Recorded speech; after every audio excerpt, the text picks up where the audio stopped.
পর স্বাগত। ভোট পর্ব মিটতেই আবারও উত্তেজনা ছড়িয়েছে মণিপুরে।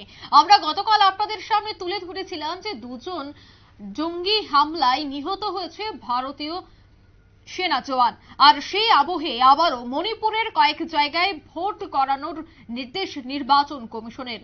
ইতিমধ্যেই জানা গেছে যে মণিপুরের 6টি বুথে নতুন ভাবে ভোট গ্রহণ পর্ব শুরু হবে। তার মূল কি কারণ রয়েছে সে বিষয়ে বিস্তারিত জানবো। টেলিফোন লাইনে রয়েছে নিউজ ভ্যানগার্ড প্রতিনিধি শতাব্দী দেবনাথ। শতাব্দী, এই মুহূর্তে মণিপুরে 2 দফার ভোট সম্পন্ন হয়েছে, কিন্তু খবর উঠে আসছে যে 6টি বুথে এবার ভোট বাতিল করা হয়েছে। নির্বাচন কমিশন নির্দেশ দিয়েছে যে 6টি বুথে পুনরায় যেন ভোট গ্রহণ পর্ব শুরু করা হয়। তার পেছনে কি কারণ রয়েছে? তুমি দেখো যে দ্বিতীয় দফার ভোট মিটতে না মিটতে সেখানে এক প্রকার কিন্তু উত্তেজনা ছড়িয়ে পড়েছে পুরে। এবং এই ক্ষেত্রে তোমার জানা গেছে যে শুক্রবার গভীর রাতেই তোমার বিষ্ণুপুর জেলার নারায়ণ সেনায় জঙ্গিদের হামলায় নিহত হয়েছেন কেন্দ্রীয় বাহিনীর জওয়ান, কেন্দ্রীয় বাহিনী সিআরপিএফ এর 2 জওয়ান। এবং সেই আবহেই এবার আবারও মণিপুরের কয়েক জায়গায় ভোট করাবে নির্বাচন কমিশন, এমনটাই বলা হচ্ছে। এবং সেখানে সূত্র মারফত যে খবর, তোমার এক্ষেত্রে জানিয়ে রাখি যে আউটার মণিপুরের 6টি বুথে নতুন করে ভোট গ্রহণ করানো হবে। এবং এক্ষেত্রে তোমার দেখো যে 2টি লোকসভা আসন যুক্ত মণিপুরে 2 দফায় কিন্তু ভোট করানোর সিদ্ধান্ত নিয়েছিল কমিশন। এবং যেহেতু মণিপুরে কিন্তু বিগত কয়েকদিন ধরে এক প্রকার উত্তপ্ত পরিস্থিতি, তবে তাকে মাথায় রেখে কিন্তু বেশ আঁটো ব্যবস্থা করা হয়েছিল নির্বাচন করানোর ক্ষেত্রে, কিন্তু না কোনোভাবেই তোমার অশান্তিকর পরিস্থিতি কিছু বলা যায় যে এড়ানো সম্ভব হয়নি। এবং এক্ষেত্রে তোমার 19 এপ্রিল প্রথম দফার নির্বাচনটি ইরান মণিপুর এবং তোমার আউটার মণিপুরের কিছু জায়গায় ভোট ছিল যথারীতি। এবং সেই জায়গায় দাঁড়িয়ে 26 এপ্রিল দ্বিতীয় দফা, এবং সেই দ্বিতীয় দফায় আউটার মণিপুরের বাকি জায়গাগুলিতে ভোট গ্রহণ করানো হয়। কিন্তু সেই সব কেন্দ্রের মধ্যে তোমার 6টি বুথে পুনরায় ভোট গ্রহণের সিদ্ধান্ত জানিয়ে দিয়েছে কমিশন।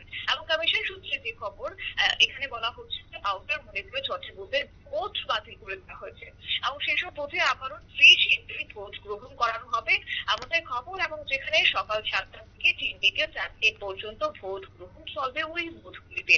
তবে দেখো, মণিপুরের রাজ্যের মুখ্য নির্বাচন অফিসার যিনি রয়েছেন যে প্রদীপ কুমার ঝা, তিনি জানিয়েছেন যেসব বুথে আবারও ভোট গ্রহণ করানো হবে সেখানকার ভোটারদের এক প্রকার ভোট দানে উৎসাহিত করানো হচ্ছে। এবং এই ক্ষেত্রে তোমার মণিপুরের দ্বিতীয় দফার ভোটের কয়েকটি জায়গায় বিক্ষিপ্ত অশান্তির খবর মিলেছিল, এমনকি সেখানে রেটিং এবং পাশাপাশি তোমার ভোট দখলেরও অভিযোগ তুলেছিলেন বিরোধীরা। এবং প্রত্যেকটা বিষয় কমিশন খতিয়ে দেখেছে এবং পরবর্তী সময়ে কমিশন যা ডিসিশন নিয়েছে যে পুনর্নির্বাচনের করানো হবে, কেননা বিরোধীদের পক্ষ থেকে তারা আর্জি জানিয়েছিল যাতে করে আবারও পুনরায় নির্বাচন করানো আছে। এবং সেই মোতাবেকই দেখা যাচ্ছে এবার 6টি বুথে আবারও ভোট করার সিদ্ধান্ত। যেহেতু প্রথম দফার ভোটের পরেও ইরানের মণিপুরের 11টি বুথে পুনর্নির্বাচন হয়েছিল, যা কিনা তোমার 19 এপ্রিল প্রথম দফার হয়েছিল এবং পরবর্তী সময়ে তোমার বলা হয়েছিল যে 22 এপ্রিল আবারও সেখানে পুনর্নির্বাচন করানো হবে 11টি বুথে।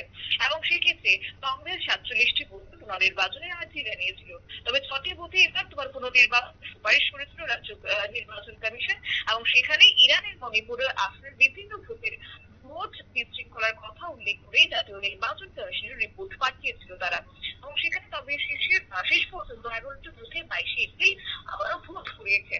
এবং যেহেতু 26 এপ্রিল দ্বিতীয় দফার ভোট ছিল, দ্বিতীয় দফার ভোট পর্ব, এবং সেখানে ভোট মিটতে না মিটতেই মণিপুরে হিংসার ঘটনা ঘটেছে।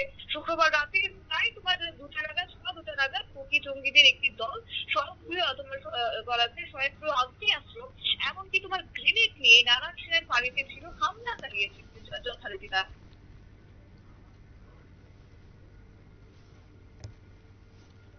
যাত্রী গোলযোগের জন্য যোগাযোগ বিচ্ছিন্ন হয়ে যায় আমাদের প্রতিনিধির সাথে। অর্থাৎ খবর যে দ্বিতীয় দফায় পুনরায় ভোট করা হবে মণিপুরে। এক প্রকার অশান্তির পরিবেশ রয়েছে মণিপুরে, সেক্ষেত্রে আগামী 30 এপ্রিল পুনরায় ভোট করানোর সিদ্ধান্ত নিতে পারে নির্বাচন কমিশন। নিয়ে নিচ্ছে ছোট্ট একটি বিজ্ঞাপন বিরতির, সঙ্গে থাকুন।